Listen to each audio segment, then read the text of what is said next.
नमस्कार दोस्तों, पुनः आपका स्वागत है आपके अपने YouTube channel math with Kundan sir पे। जैसा कि देखिए, हम लोग लाभ हानि का जो है वो वीडियो अपलोड कर रहे हैं। उसमें हम लोग 6 पार्ट पढ़ चुके हैं। 6 दिन आपका लाभ हानि जो है वो चल चुका है। आज जो है इसका 7वां दिन है और 7वां दिन जो हम लोग बच्चों है क्रैमूल विक्रैमूल पे आधारित जो हम लोग है 2 वीडियो अपलोड कर चुके हैं।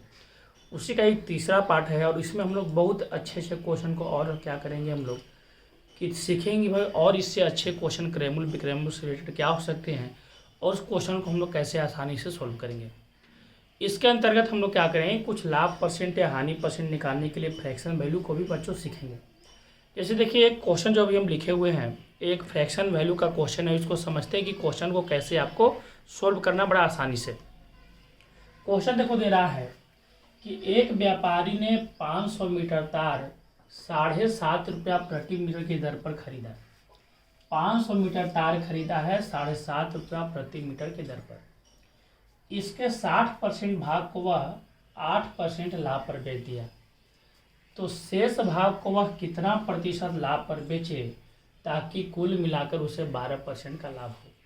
बच्चों, कभी भी अगर कोई क्वेश्चन में अगर परसेंटेज लाभ या परसेंटेज हानि पूछा जाए तो हमेशा आप क्या करो कि वस्तु कितना खरीदे और किस रेट से खरीदे उससे आपको कोई मतलब नहीं है।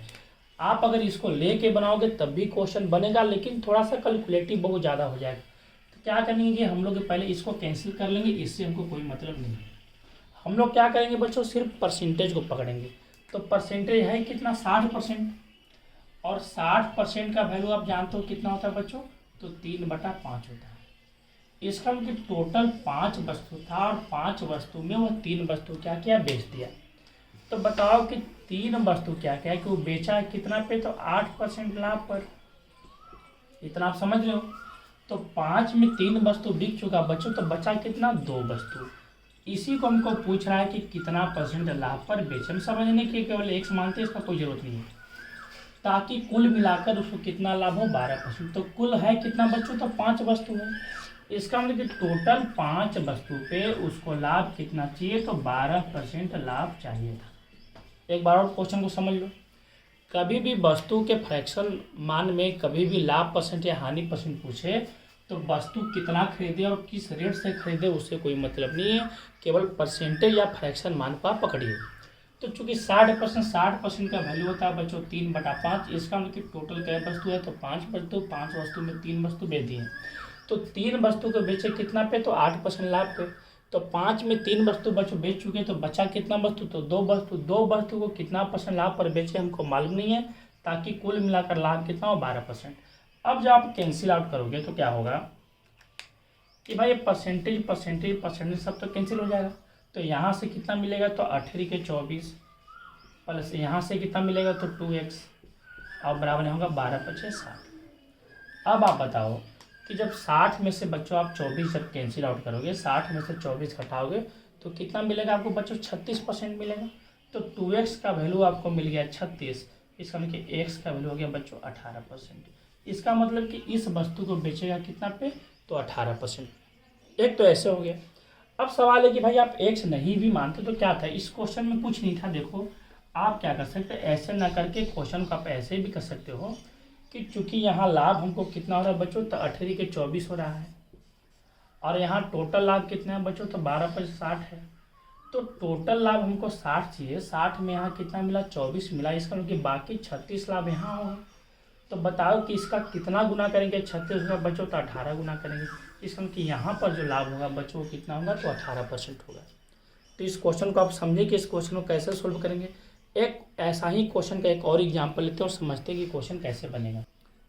जैसे बच्चों देखिए, उसी टाइप का हम लोग दूसरा क्वेश्चन को समझते हैं कि दूसरा क्वेश्चन को हम लोग कैसे सोल्व करेंगे। मेथड वही रहेगा आपको, लेकिन हम एक और एग्जाम्पल आपको समझा रहे हैं ताकि आप समझ जाइए। क्वेश्चन देखो दे रहा है कि एक व्यक्ति 80 रुपया प्रति दर्जन के भाव से 120 दर्जन अंडे खरीदे। एक दर्जन का बच्चों दाम है 80 रुपया और ऐसे ऐसे वो 120 दर्जन अंडा खरीदा है। इसने इसके 3/4 भाग को क्या किया है कि 10% लाभ पर बेच दिया है। तो बोल रहा है कि शेष भाग को वह कितना परसेंट लाभ पर बेचे ताकि कुल मिलाकर उसको 15% का लाभ हो। चूँकि परसेंटेज लाभ या हानि निकालना है तो हम बार बार समझा रहे हैं कि वैसे क्वेश्चन में अंडा किस रेट से लिया गया उससे कोई मतलब नहीं है, और कितना अंडा लिया गया उससे भी कोई मतलब नहीं है बच्चों। आपको केवल फ्रैक्शन वैल्यू को समझना है कि चूंकि टोटल कितना तो 4 था, 4 में 3 बिक चुका, और 4 में 3 बिक चुका बच्चों, तो 4 में 3 बिका कितना पे, तो 10% लाभ पर। अब बताओ कि टोटल 4 था, 4 में 3 बिक चुका, तो बचा कितना, 1। इसी पर हमको कितना लाभ चाहिए हमको मालूम नहीं है, लेकिन ये मालूम कि टोटल हो गया 3 और 1 4, यानी टोटल 4 में हमको लाभ कितना हुआ है बच्चों, तो लाभ हुआ है 15% लाभ। तो पूछा कि बताओ कि जो शेष बचा इस पर कितना लाभ रहा होगा। अब आप समझो कि जब यहाँ से हो गया 10 30%, यहाँ से लाभ कितना है बच्चों, 30% लाभ है, और टोटल लाभ हो रहा है 15 चौका 60% लाभ हो रहा है। तो बताओ कि टोटल लाभ हमको 60% चाहिए, जिसमें से 30% ये दिया है, इसका मतलब बाकी 30% कौन देगा, तो 30% लाभ बच्चों ये देगा। तो बताओ कि 1 में कितना से गुना करेंगे, 30 होगा, तो बच्चों 30 से गुना करेंगे, इसका मतलब कि शेष वस्तु को क्या करेगा, जो 30% लाभ पर बच्चों बेचेगा। तो उम्मीद है कि आप क्वेश्चन को समझ रहे होंगे। अब देखिए अगले तरह का क्वेश्चन समझते हैं कि और लाभ हानि में अगले तरह का देखिए क्वेश्चन क्या हो सकता है, उसको समझ लेते हैं। तो देखिए बच्चों, ये जो क्वेश्चन हम लिखे हुए हैं ये भी क्वेश्चन बहुत ज़्यादा इंपॉर्टेंट है, चूँकि अब नए पैटर्न पे नया नया क्वेश्चन आ रहा है, तो ऐसे क्वेश्चन को भी हम लोग समझते हैं कि ऐसा क्वेश्चन हम लोग कैसे सोल्व करेंगे। देखिए क्वेश्चन क्या दिया है कि अगर विक्रय मूल्य की कीमत 4 गुनी हो जाए, विक्रय मूल्य पहले जितना था अगर उससे विक्रय मूल्य क्या हो जाए, अगर 4 गुनी हो जाए, और तो लाभ जो है 600% बढ़ जाता है। विक्रय मूल्य को अगर 4 गुना कर रहे हैं तो बच्चों बोल रहा है कि लाभ जो है वो 600% बढ़ जाता है। तो बोल रहा है कि बताओ प्रारंभिक लाभ क्या था। देखिए थोड़ा सा पहले हम कंसेप्ट समझा देते हैं कि भाई कंसेप्ट होता क्या है। जैसे मान लो कि कोई व्यक्ति जो है वो कोई वस्तु जो 100 रुपया में खरीदा, आप पहले कंसेप्ट समझ लो, 100 रुपया में खरीदा, और उस वस्तु को क्या कर रहा था कि वो बेच रहा था कितना बच्चों, तो 150 में। इसका मतलब लाभ कितना हो रहा था बच्चों, तो लाभ हो रहा था 50 रुपये। क्लियर। अब क्या हो गया कि वो विक्रय मूल्य को क्या करे कि मान लो कि अगर 30 रुपया बढ़ाया, तो विक्रय मूल्य 30 रुपया बढ़ाया बच्चों, तो विक्रय मूल्य कितना हो गया, 180। तो क्रय मूल्य तो 100 ही है, लेकिन 100 के समान अब कितना बेच रहा है बच्चों, 180 में। तो अब लाभ कितना हो रहा है बच्चों, तो 80 रुपया आप लाभ हो रहा है। तो बताओ यहाँ से देखो कंसेप्ट क्या हुआ कि चूंकि विक्रय मूल्य 30 का बढ़ा, तो आपका लाभ पहले 50 था, अब लाभ हो गया 80, यानी लाभ भी कितना बढ़ गया बच्चों, 30 रुपया बढ़ गया। इसका मतलब भी देखिए कंसेप्ट हम लोग समझे कि कभी भी कोई क्वेश्चन में जितना विक्रय मूल्य आप बढ़ाओगे, जिस हिसाब से विक्रय मूल्य आप बढ़ाओगे, उसी हिसाब से बच्चों लाभ भी क्या होता है, बढ़ता है। ये कंसेप्ट समझिए। ये लाभ हानि का नियम है कि जिस हिसाब से विक्रय मूल्य बढ़ता है उसी हिसाब से बच्चों क्या होता है, लाभ भी बढ़ता है। तो ऐसा क्वेश्चन में देखो हम लोग क्या करते हैं, थोड़ा अच्छा समझ लो कि बोल रहा है कि विक्रय मूल्य कितनी हो जाए, 4 गुनी हो जाए। मान लो विक्रय मूल्य जो बच्चों था वो मान लो कि पहले 1 था, अब विक्रय मूल्य कितना हो जाए, 4 गुनी, विक्रय मूल्य कितना हो जाए, 4 हो जाए। इसका मतलब विक्रय मूल्य बढ़ा कितना बच्चों, तो 3 विक्रय मूल्य जो है वो बढ़ा है। समझ रहे हैं। तो बोल रहा है कि लाभ 600% बढ़े। मान लो कि लाभ पहले 1 था, तो 600% का मतलब कि 100% का मतलब बच्चों 1 गुना होता है, तो 600% का मतलब कि लाभ 6 गुना बढ़ा। इसका मतलब अब विक्रय मूल्य कितना हो गया, अब लाभ कितना हो गया बच्चों, तो 7 लाभ हो गया। अब हम बताएं कि ऐसा क्वेश्चन में क्या होता है कि जितना आपका विक्रय मूल्य बढ़ता है उतना ही आपका लाभ भी क्या होता है, बढ़ता है। तो हम क्या करेंगे कि विक्रय मूल्य बढ़ा कितना, 3 विक्रय मूल्य, तो 3 विक्रय मूल्य बढ़ा बच्चों, और ये किसके बराबर होगा, तो जितना लाभ बढ़ा उसके बराबर, तो 6 लाभ के बराबर होगा। तो ऐसा क्वेश्चन आप बनाओगे तो होगा विक्रय मूल्य और बटा लाभ अगर आप निकालोगे बच्चों, तो 6/3 होगा। यहाँ तक समझ गए। इसका मतलब कि विक्रय मूल्य कितना है बच्चों, 6 है, और 6 में लाभ कितना है बच्चों, 3 है। तो अगर हम सजा के आपको लिख दें कि विक्रय मूल्य 6 है और लाभ कितना है बच्चों, 3 है, तो 6 में बेचने पर आपको क्या हुआ, 3 रुपया लाभ हुआ। इसका मतलब खरीदारी आपको 3 रुपया है। तो क्वेश्चन बोला था कि लाभ परसेंट, तो लाभ परसेंट अगर आप निकालते तो क्या होता, लाभ गुने 100 और बटा क्रय मूल्य कितना है, 3 है बच्चों, तो लाभ होता 100%। ये हम आपको मेथड समझा दिए। चूँकि कंसेप्ट ये होता है कि जिस हिसाब से विक्रय मूल्य बढ़ता है उतना ही आपका लाभ भी बढ़ता है। तो हम क्या किए कि विक्रय मूल्य कितना बढ़ा, तो 3 बढ़ा, और लाभ कितना बढ़ा बच्चों, तो 6 बढ़ा। इसको क्या किए कि आपका विक्रय मूल्य और लाभ एक तरफ किए, तो विक्रय मूल्य 6 हुआ या 3 हुआ। अब सवाल उठता है कि क्वेश्चन को आप इतना लंबा ना बना के आप डायरेक्ट देखो क्या कर सकते थे कि देखिए ऐसे क्वेश्चन में आप क्या कर सकते हो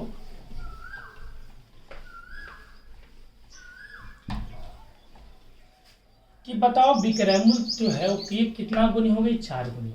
इसका मतलब कि अगर विक्रयमूल 1 था और 4 हो गया तो बढ़ा कितना, तो विक्रयमूल डायरेक्ट बोलेंगे हम 3 बढ़ा, क्योंकि 4 गुनी हो गई तो पहले 1 था अब 4 गुनी हो गई तो 3 बढ़ा। और लाभ कितना बढ़ा बच्चों, तो 600%। 100% का मतलब 1 गुना होता है तो 600% का मतलब 6 गुना, तो हम डायरेक्ट बोलेंगे लाभ जो है वो 6 लाभ बढ़ा। चूंकि जितना विक्रयमूल बढ़ेगा उसी हिसाब से लाभ भी बढ़ता है, तो यहाँ पे आप विक्रयमूल और लाभ का अनुपात निकालते हो तो रेट आपको कितना मिलता है, 6/3। तो बताओ कि आप 6 में बेचे, इसमें 3 लाभ है, इसका मतलब क्रयमूल बच्चों कितना है, तो 3 लाभ होगा। तो अगर आप डायरेक्ट लाभ परसेंट निकालते हो तो क्या होता, लाभ गुने 100 और बटा क्रयमूल 3, यानी आपको कितना आता बच्चों, तो 100% आता। अब ऐसा ही देखिए एक और क्वेश्चन को हम समझाते हैं और उसको देखते हैं कि कैसे बनेगा। जैसे देखिए बच्चों उसी तरह के क्वेश्चन को हम लोग समझ रहे हैं। फिर बोल रहा है कि यदि विक्रयमूल 7 गुनी हो जाए, विक्रयमूल कितना हो जाए बच्चों, तो 7 गुनी हो जाए।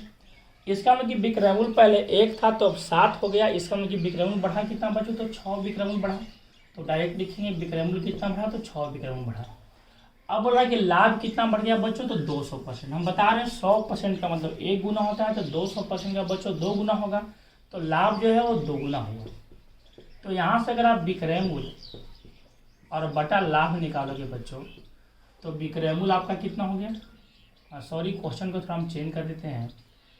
अगर विक्रयमूल 7 गुना हो जाए तो लाभ क्या करते हैं कि लाभ हम 900% करते हैं कि 900% बढ़ेगा।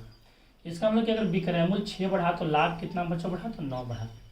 तो यहाँ से अगर आप निकालोगे तो कितना आएगा बच्चों, 9/6 आ जाएगा। क्लियर है। तो अगर कैंसिल आउट करोगे तो कितना होगा बच्चों, ये आपका 3 होगा या आपका 2 होगा। इसका मतलब कि विक्रयमूल कितना है बच्चों, तो विक्रयमूल 3 है, जिसमें लाभ आपका कितना है, तो 2 है। तो बताओ खरीदारी कितना रहा होगा, तो 1 रहा होगा। तो आप लाभ परसेंट निकालोगे तो क्या करोगे, लाभ गुने 100 और बटा क्रयमूल 1, इसका मतलब कि लाभ कितना हो जाएगा बच्चों, 200% हो जाएगा। तो उम्मीद है कि आप क्वेश्चन को समझ रहे होंगे। फिर देखिए कुछ अच्छे क्वेश्चन की ओर आते हैं और समझते हैं कि और अच्छा क्वेश्चन लाभ हानि में क्या हो सकता है। तो देखिए हम लोग एक और बहुत ही अच्छे लाभ हानि में क्वेश्चन को देख रहे हैं। बहुत ही अच्छा क्वेश्चन है और भी लेटेस्ट पैटर्न का क्वेश्चन है।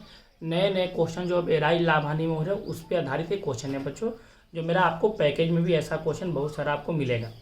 देखिए क्वेश्चन क्या दिया है कि 3 वस्तु ए बी और सी प्रत्येक को 2100 रुपया में बेचा जाता है। देखिए 3 वस्तु जिसमें प्रत्येक को बेचा गया कितना में, 2100 रुपया में। बात को आप समझ रहे हैं। वस्तु ए पर 30% हानि होती है। अगर हम आपको समझाने के लिख दें, एक वस्तु ए है, एक बी है और एक क्या है, सी है। समझना अच्छा से। ए पर क्या हुआ कि 30% हानि हुआ। आप जानते हैं कि भाई 30% का फ्रैक्शन वैल्यू 3/10 होता है। तो अगर हम लिखेंगे यहाँ पे क्रयमूल और यहाँ लिखते हैं अगर विक्रयमूल, तो बताओ कि अगर ए की बात करें तो ए में का अगर क्रयमूल 10 रुपया है और 10 रुपया में क्या हो रहा है बच्चों, 3 रुपया हानि हो रहा है, तो विक्रयमूल्य कितना होगा, 7 होगा। इतना आप समझ गए। बी पर क्या होगी, 36.3636% क्या हुआ, लाभ हुआ। 36.36% का फ्रैक्शन वैल्यू 4/11 होता है। इसका मतलब क्रयमूल्य इसका अगर 11 है तो 11 रुपया में इसमें 4 रुपया लाभ हुआ, तो विक्रयमूल्य कितना होगा बच्चों, 15 होगा। इतना तो समझ गए। तीसरा वस्तु के बारे में हमको कोई इन्फॉर्मेशन नहीं है, लेकिन 2 इन्फॉर्मेशन जो क्या है, पहला इन्फॉर्मेशन है कि प्रत्येक का हमको क्या होना चाहिए कि विक्रयमूल्य बराबर होना चाहिए, पहला इन्फॉर्मेशन है। और कुल मिलाकर हमको न लाभ न हानि होना चाहिए, टोटल मिलाने पे हमको न लाभ न हानि होना चाहिए। ये 2 कंडीशन दिया है। तो चूंकि हमको विक्रयमूल्य हर हाल में बराबर करना है तो हम क्या करेंगे, इसके विक्रयमूल्य को बराबर करेंगे। तो विक्रयमूल्य बराबर करने क्या करेंगे, इसमें हम क्या करते हैं, तो इसमें अगर हम 15 से गुना करें तब 15 से 75 से 105 आ जाएगा, और अगर इसमें 7 से गुना करें तो 105 हो जाएगा। तो अगर इसमें 15 से किए तो इसमें 15 से होगा, तो कितना होगा बच्चों, 150। और इसमें अगर 7 से किए तो यहाँ कितना होगा, 77 होगा। यहाँ तक आप समझ गए। अब चूंकि सबका विक्रयमूल्य बराबर करना है तो यहाँ अगर 105 है, यहाँ 105 है, तो गारंटी है कि सी का ही विक्रयमूल्य 105 रहा होगा। यहाँ तक क्लियर हो गया। अब आप बताओ कि इसको आप खरीदे कितना में, 150 में। 150 में खरीदे और बेचे कितना में 105 में। इसका मतलब कि कन्फर्म हो गए कि पहला वस्तु पे आपको क्या हुआ कि 45 रुपया का हानि हुआ है। 150 में खरीदे बेचे कितना में 105 में, यानी 45 का हानि हुआ। दूसरा वस्तु में क्या हो कि 77 में खरीदे और बेचे कितना में 105 में। इसका मतलब कि इसमें क्या हुआ तो आपको 28 रुपया क्या हुआ लाभ हुआ। देखो आप 8 7 15 7 2 9 1 10 28 होगा, ठीक है। लेकिन हमको टोटल में न लाभ न हानि चाहिए, तो चूंकि यहाँ 45 हानि है तो हमको टोटल 45 क्या चाहिए, हमको लाभ चाहिए। अभी लाभ मिला कितना 28, तो बताओ कि 28 में हम कितना जोड़ेंगे, 45 होगा तो 17 जोड़ेंगे। इसका मतलब ये हुआ कि हमको तीसरा पे 17 लाभ लेना ही होगा, तभी कुल मिला के न लाभ न हानि होगा। क्योंकि यहाँ टोटल 45 हानि है तो यहाँ भी टोटल हमको 45 हानि ही चाहिए। अब बताओ कि 105 में आप बेचिए जिसमें 77 रुपये आपको लाभ है, तो बताओ कि खरीदारी कितना बढ़ा। तो आप 15 में से 7 घटाओगे 8 आएगा, और ये 9 में से 1 घटाओगे, इसका मतलब खरीदारी 88 पड़ा। क्लियर हो गया तीसरा वस्तु का। तो तीसरा वस्तु का क्रय मूल्य 88 और विक्रय मूल्य कितना 105 है। क्लियर हो गया। लेकिन वहाँ दे रखा है कि भाई प्रत्येक का विक्रय मूल्य हमको 2100 चाहिए, तो हमको ये कितना चाहिए 2100 चाहिए। तो बताओ कितना गुना बच्चों, तो 20 गुना है। जब ये 20 गुना तो इसको भी क्या कर देंगे हम लोग 20 गुना कर देंगे, यानी ये आपको मिलेगा 1760 रुपये। तो बच्चों इसका जो आंसर है कि तीसरा वस्तु का जो क्रय मूल्य होगा वो 1760 रुपया होगा। समझ गए। तो बहुत ही अच्छा क्वेश्चन है, आपको पैकेज में क्वेश्चन आपको मिलेगा। अब देखिए अगला क्वेश्चन को चलते हैं और समझते हैं कि अगला क्वेश्चन देखिए क्या है। तो देखिए बच्चों ये भी जो क्वेश्चन है पैकेज का ही क्वेश्चन है मेरा। आप पैकेज में देखोगे तो इसमें क्वेश्चन आपको मिलेगा। देखिए क्वेश्चन देखो क्या दिया है कि 3 वस्तु ए बी और सी क्रमशः 18.18% हानि। पहला पर क्या है 18.18% हानि है। दूसरा पे क्या है बच्चों तो 20% का लाभ है, और तीसरा पे 14.28% का लाभ है। बेचा गया।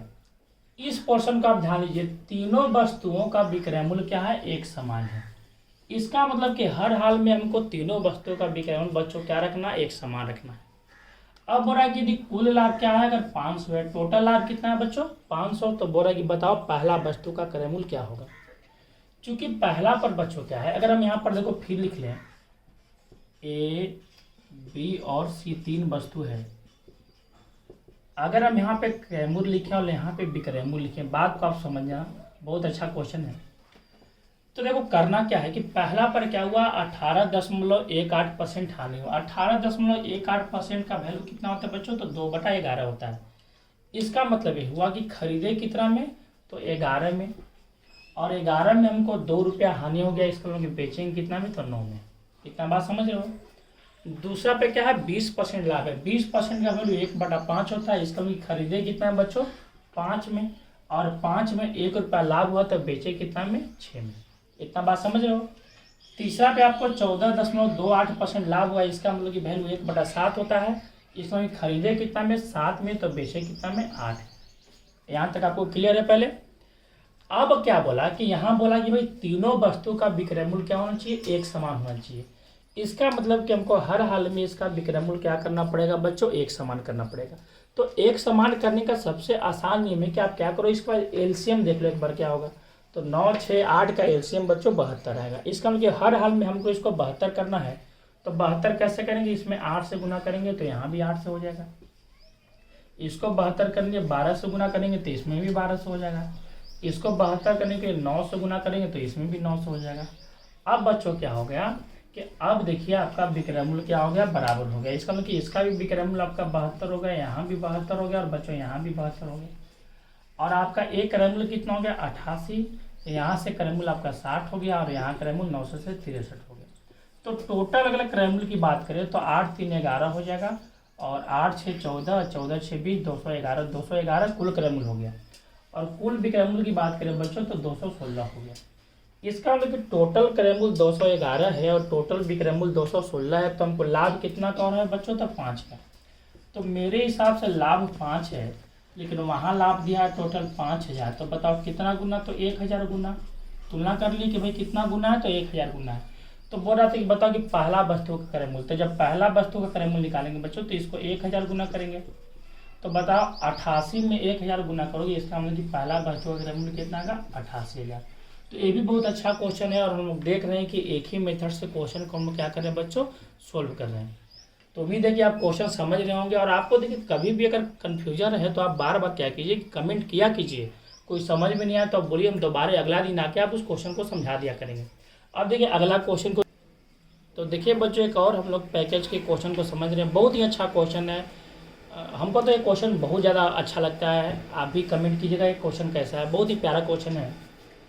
दो वस्तु ए और बी को क्रमशः 4960 रुपया और 3720 रुपया में बेचा गया। पहला वस्तु को बेचा गया 4960 में और दूसरा वस्तु को बेचा गया 3720 में। इसका मतलब कि अगर पहला का विक्रय मूल्य देखें तो 4960 है और दूसरा का विक्रय मूल्य बच्चों कितना है, 3720 है। इसको अगर आप कैंसिल आउट कर लो आसान से क्वेश्चन बनाने के लिए, तो ये आपका 4 आएगा बच्चों और एक कट के कितना आएगा, 3 आएगा। इतना पहले आप समझ लेना बात को। अब बोला क्या हुआ कि ए पर क्या हुआ कि 31.25% का लाभ हुआ है। पहला वस्तु पे जो लाभ है वो 31.25% है। इसका वैल्यू 5/16 होता है फ्रैक्शन वैल्यू। और दूसरा पे जो हुआ है 18.18% नुकसान हुआ है। 18.18% का फ्रैक्शन वैल्यू कितना होता है बच्चों, 2/11 होता है। क्लियर। फ्रैक्शन वैल्यू जब आप देखोगे पहला क्लास में आओगे तो जो पहला हम आपका पहला क्लास में जो मटेरियल लेते हैं उसमें सारा ये सब फ्रैक्शन वैल्यू का जिक्र है। तो आपको क्या करते हैं कि पहले ही क्लास में हम ये सब याद करवा देते हैं, ताकि बच्चे लोग को जो 5-7 चैप्टर है, परसेंटेज है, लाभ हानि है, चक्रवृद्धि ब्याज है, साधारण ब्याज में दिक्कत ना हो। तो ये फ्रैक्शन वैल्यू में याद करवाते हैं ताकि बार बार आपको सोल्व करना ना पड़े। तो ये क्वेश्चन को बनाएंगे हम। देखिए क्वेश्चन समझ लेते क्या है। दो वस्तु के विक्रय मूल्य का अनुपात दिया था कि भाई विक्रय मूल्य पहला का 4960 था और दूसरा का विक्रय मूल्य 3720 था। ये दोनों को कैंसिल आउट किए 4:3। इसका मतलब कि हर हाल में पहला का विक्रय मूल्य हमको 4 चाहिए और दूसरा का विक्रय मूल्य 3 होना चाहिए बच्चों। अब हो रहा है कि पहला वस्तु पे 31.25% लाभ हुआ, इसका वैल्यू 5/16 होता है। तो अगर हम यहाँ पे आ जाए क्रय मूल्य और विक्रय मूल्य को अगर यहाँ लिखें और यहाँ लिखते हैं अगर पहला वस्तु और यहाँ लिखते हैं अगर दूसरा वस्तु, बात को समझना। तो पहला वस्तु पे क्या है कि लाभ है 31.25%, इसका वैल्यू 5/16 होता है। इसका मतलब कि 16 में खरीदा और 16 रुपये में 5 का लाभ हुआ, यानी विक्रय मूल्य कितना होगा बच्चों, 21 रहा होगा। बात समझ रहे हैं। और दूसरा पे क्या हुआ कि 18.18% हानि हुआ, इसका वैल्यू 2/11 होता है। इसका मतलब कि 11 में खरीदा और 2 रुपया नुकसान हुआ, तो बेचा कितना है बच्चों, तो 9 में। यहाँ तक बात आप समझ गए। अब हमको क्या चाहिए कि हमको विक्रय मूल्य का अनुपात हर हाल में 4:3 चाहिए। और यहाँ विक्रय मूल्य का अनुपात तो 4:3 है ही नहीं। तो भाई क्वेश्चन को हम कैसे बनाएं, यहाँ पे फंस चुके क्वेश्चन बनाने में। तो आप अनुपात का मेरा वीडियो देखिएगा। तो अनुपात के आए बे जब हम बता रहे थे आपको एक कंसेप्ट सिखाए थे कि जो अगर कोई भी चीज़ का अनुपात अगर आपको इच्छा के अनुसार करना है तो सबसे पहले क्या कीजिए कि उस वैल्यू को बराबर कर लीजिए। तो बराबर करने के लिए क्या करेंगे, पहले हम इसमें 9 से गुना कर देंगे तो यहाँ भी 9 से हो जाएगा। इसमें 21 से करेंगे बच्चों तो इसमें भी क्या होगा, 21 से गुना होगा। क्लियर हो गया। अब देखिए क्या होगा कि ऑलरेडी बराबर हो चुका है। यहाँ तक बात समझ गए। अब हमको क्या चाहिए था कि हमको चाहिए था क्या करने के लिए, तो विक्रय मूल्य का अनुपात 4:3, यानी इसका विक्रय मूल्य हमको 4 चाहिए, इसका 3 चाहिए। तो इसमें भी 4 से गुना करेंगे बच्चों, इसमें भी 3 से गुना करेंगे। यहाँ तक क्लियर। अब देखिए जब हम गुना करने जाएंगे, देखिए फिर एक बात समझ लीजिए कि भाई पहला का क्रय मूल्य कितना है, 16 में क्या हुआ कि 5 लाभ हुआ था, बेचा कितना में, 21 में। यहाँ क्या हो गया कि 11 हो गया, 11 में क्या हो गया 2 हानि हो गया, तो बेचा कितना में, 9 में। पहले क्या किया कि विक्रय मूल्य को बराबर किए, तो करने के लिए क्या किया कि इसमें हम गुना कर दिया। ऐसे कर सकते हो आप कि चूंकि 21 और 9 का लघुत्तम कितना होता है बच्चों, 21 और 9 का लघुत्तम निकालोगे तो आपका 63 होगा। वो थोड़ा कैलकुलेशन ज़्यादा आसान हो जाएगा। तो 63 करने के लिए क्या करेंगे कि इसमें हम 3 से गुना करते हैं और इसमें 7 से करते हैं, तो इसमें भी 3 से होगा और इसमें भी कितना होगा, 7 से होगा। अब देखो ये भी 30 और ये भी 30 से बराबर हो चुका। और लेकिन हमको विक्रय मूल्य का अनुपात 4:3 चाहिए। इसका मतलब कि हमको इसको 4 करना है, इसको 3 करना है, तो हम भी इसमें 4 करेंगे, इसमें 3 करेंगे। यहाँ तक समझ गए। जब एक टोटल वैल्यू को अगर आप देखोगे कि भाई 16 में अगर 12 से गुना करेंगे तो टोटल वैल्यू 192 आएगा। और अगर 11 में अगर आप 21 से गुना करते हो तो इसका टोटल वैल्यू कितना आएगा, 231 आएगा। एक बार देख लेते हैं। 21 में 11 से करोगे तो 1 2 और 1 2 का 231, सही बात है। अब इसको देखो, अगर आप इसको देखोगे तो अगर 21 में अगर आप 12 से गुना करोगे तो 252 आएगा बच्चों। इसका मतलब 252 आएगा। देख लेते हैं, 21 में 12 से करोगे, 12 का 12 के दो हाथ में 24 है 1 25, ठीक है, 252 आएगा। और 63 में अगर 9 से गुना करोगे आपको बच्चों तो कितना आएगा, 189 आएगा। क्लियर। इसका मतलब क्या हुआ कि हमको जो क्या हो गया कि भाई टोटल क्रैमुल कितना मिल गया। तो आप जोड़ोगे तो 2 और 1 3 हो गया, 9 3 12 के दो हाथ में 1 हो गया और 1 4 हो गया, 423 टोटल क्रैमुल हो गया। और टोटल विक्रैमुल कितना हो गया बच्चों, तो 9 2 11 हो गया, 8 5 13 और 1 14 के 4 हाथ में 1 हो गया, 2 1 3 1 4 हो गया। इसका मतलब कि आप 423 में खरीदे और बेचे कितना में, 441 में। इसका मतलब कि क्लियर है, आपको लाभ हुआ है। और जब आप लाभ परसेंट निकालने जाओगे बच्चों तो लाभ परसेंट क्या होगा, तो आपका लाभ परसेंट होगा 18 का। तो अगर 18 गुने 100 और बटा क्रैमुल कितना है, 423। क्लियर। अब अगर आप कैंसिल आउट करोगे तो 9 से कटेगा, 9 दूनी 18 होगा, और इसको 9 से काटोगे तो अगर 9 चौक 36 और आपका 9 से 23 हो जाएगा। नहीं, इसका मतलब कि 200 बटा कितना हो गया, 47%। इसको आप फ्रैक्शन में डाल दिए, आपका आंसर हो जाएगा बच्चों। तो ये भी बहुत अच्छा क्वेश्चन है, आपको पैकेज में ये सब क्वेश्चन आपको मिलेगा। तो हम लोग देख रहे हैं कि लाभ हानि का देखिए क्रैमुल विक्रैमुल से आधारित क्या क्या क्वेश्चन हो सकता है और कैसे सोल्व कर रहे हैं। चूँकि क्रैमुल विक्रैमुल का हम 3 वीडियो अपलोड कर चुके हैं। और बच्चों देखिए, चूँकि हम अगर 1 घंटा क्लास आपको लाइव लेते तो और सारा क्वेश्चन जो है क्रैमुल विक्रैमुल को हम आपको प्रैक्टिस करवाते हैं। बहुत अच्छा क्वेश्चन का कलेक्शन, लगभग 200 क्वेश्चन है क्रैमुल विक्रैमुल पे आधारित। चूँकि हम लोग गांव में हैं तो वो लाइव नहीं हो पा रहा है, इसीलिए हम लोग छोटा छोटा वीडियो लगभग 25-30 मिनट का आपको अपलोड कर रहे हैं, ताकि आपको एक आइडिया मिले कि किस तरह से क्वेश्चन को बनाना चाहिए और क्वेश्चन कैसे आसान होता है। अगला जब हम आपको वीडियो मिलेंगे बच्चों, अगला वीडियो में जब आएंगे तो हम आपको अंकित मूल्य पे आधारित क्वेश्चन को क्या करेंगे, समझाएंगे। अंकित मूल्य भी जो है, जिस तरह से क्रैमुल विक्रैमुल बहुत ज़्यादा इंपॉर्टेंट है, उसी तरह से बच्चों लाभ हानि में अंकित मूल्य वाले क्वेश्चन, अंकित मूल्य और बट्टा, ये दोनों क्वेश्चन बहुत ज़्यादा इंपॉर्टेंट होता है। और अंकित मूल्य और बट्टा पे लगभग 12-13 प्रकार के क्वेश्चन जो होता है राइज होता है। तो हम अगले वीडियो जब आएंगे आपको बच्चों तो अंकित मूल्य के क्वेश्चन को आपको समझाएंगे। और कुछ जो आपका है क्रैमुल विक्रैमुल पे आधारित जो भी क्वेश्चन है जो और बचा हुआ है, हम देख लेंगे एक बार कि कौन कौन क्वेश्चन हम आपको नहीं बता पाए। तो और भी अगर कुछ क्वेश्चन और होता है तो हम आपको क्या करेंगे, कल हम आपको करवा देंगे। तो तब तक के लिए नमस्कार। और आप कम से कम कमेंट किया कीजिए, शेयर कीजिए, आपको कैसा लग रहा है, कंटेंट कैसा लग रहा है, मेथड कैसा लग रहा है, आप बताइए। तब हम लोग को भी कुछ अंदाज़ा लगेगा कि जो हम प्रयास कर रहे हैं, जो मेहनत कर रहे हैं, वो सक्सेस हो रहा है कि नहीं हो रहा है। तो धन्यवाद, थैंक यू।